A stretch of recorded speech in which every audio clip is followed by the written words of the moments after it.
Hi, so it is Thursday the 23rd of May today, and I am back down in the park out of the kitchen. So there are 3 dates for Maggie that comes up very quickly. So there is the day she passed, the day I spread her ashes, and her birthday, all come within about a month's time frame. And in that order, obviously the ashes have to come after she passed.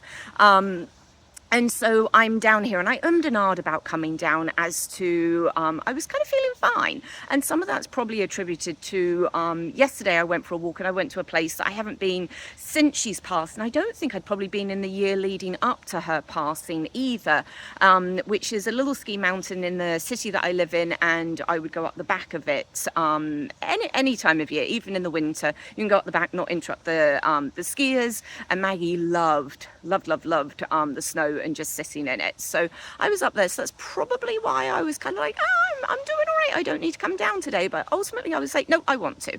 So I came on in, and as I'm crossing the bridge to come in, coming towards me is a corgi, and for me that's a nod from Maggie of just being like, hey, and I like that. It feels like love to me, and for me with grief, that's what we need, is we need to feel more and more love.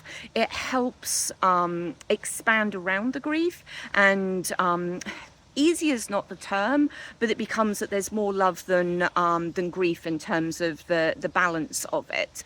And so so I'm down here. It's a little sticky, so it's 83 and humid, so you might see me mop my lip, and there's bugs around, so you'll see my hand fly around, even just past me, moving it around normally. And Maggie would not be happy going for a walk today. She would conk out so quickly at 83 and humid. She loved being outside, but she'd be like, yeah, I'm done, and let's go back.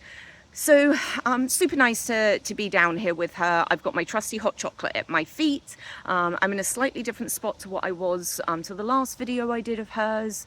And yeah, but it's nice to be down here. It's nice to be in nature, even if it's 83 and humid. And I've got like a waterfall. You might be able to hear it. The mic might pick it up in the background, so I can see it and hear it. And I get to check on my friends the beavers and see how they're doing. So yeah, so a little bit more on rituals. Try out what might work for you. Some things came super easy for me. So doing this with Maggie, for Maggie, with a hot chocolate, super easy. And the hot chocolate in the 83 and humid, there's not much else I drink, so it's hot chocolate, water, and a few other things. And hey, if you're English, you'd still be having a cup of tea on a day like today. So my hot chocolate is still fine, even though it's hot. And so yeah, so find the rituals that work for you. Try them out. Some won't come as easy as this one does for me and Maggie, and some will come easy, because you can sometimes do some of the same things that you would have done with your loved person, pet, or circumstance that you would want to remember. And you can still do those types of things even with them not physically present with you. You can either bring someone else with you. I tend to come down here solo, or you can do it solo, and it's still nice to be able to share it with them. So see what you think of would work for you for rituals, and just go softly and experiment with it. But what I also want to talk about today is something that popped up for me that was quite a surprise, because it's never come up for me, and it's around dates. So I'm from England, reside at the moment predominantly in the US, and English Mother's Day is on a different day. I believe it aligns up to how Easter falls, and so it's generally in March, but not always that same weekend, I think. I just look on the calendar and know when to plan for it. US Mother's Day is on a different day. And so my mum's in England, is English, and so I always align up to English Mother's Day. For this year, for my mum, what I got her was I'd gilded Maggie's ashes into 3 bracelets, one for me, one for my sister Lisa, and that's the person who I reference when it's my sibling who has passed away, and one for my mum. And so my mum was going through the airport, and unfortunately I think she had to take her coat off or something to go through security, and the bracelet went flying unbeknownst to my mum. And then when she went looking for it, it was, you know, it's not something you can go back through security for. And so she said something, and when she came back through that same airport, she checked with Lost and Found and it wasn't there. And I've not got any more of Maggie's ashes, so it was like, oh, what can we do? And there's those bracelets out there. You guys probably know about them. They're on Facebook ads and stuff like that, that they've got a little kind of glass jewel, and then the nice fabric bracelet to go with it. And in the jewel, you can put a picture that you can look at and project through. So I've got a lovely, lovely picture of Maggie and Lisa together. Both of them were super healthy, and it's from many years ago. So that was really, really nice. Sorry for the twitching and the moving. There's bugs around and it causes me to move. And so I got that picture put into a bracelet for my mum, picked the actual bracelet option with my mum so that she could have what she wanted, and did that for Mum for Mother's Day. And I did fine.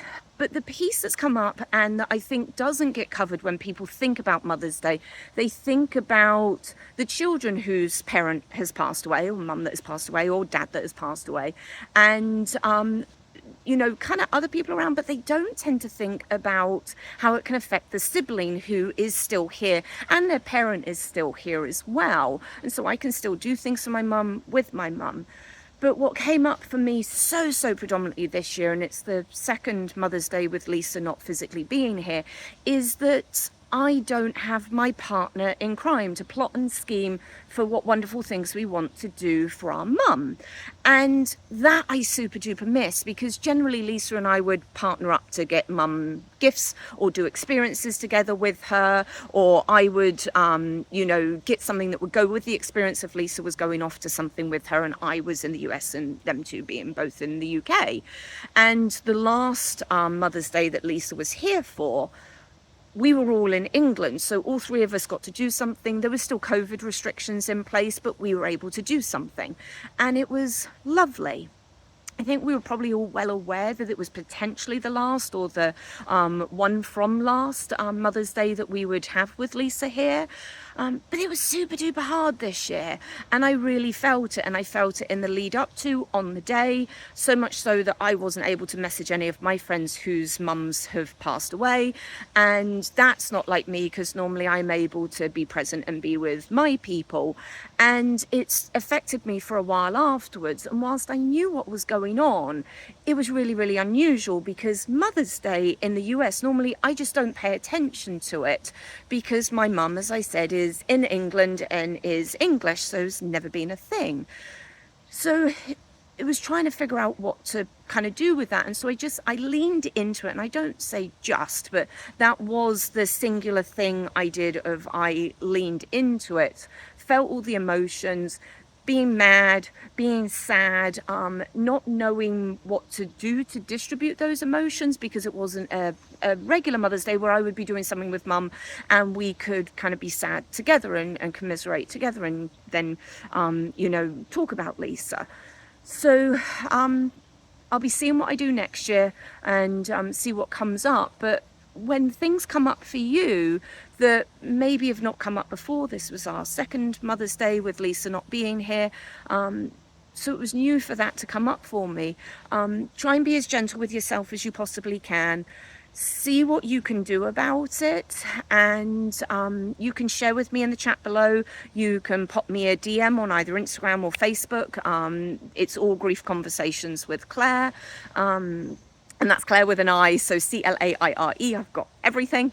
And let me know if something's going on for you. We can have a chat about it, or sometimes just sharing it is enough for you. This is kind of cathartic for me to be able to share that. But yeah, so I'm gonna go easy. I'm gonna finish up my walk with my hot chocolate. That's probably now a lukewarm hot chocolate, which is probably beneficial with, again, the hot, humid 83-degree day.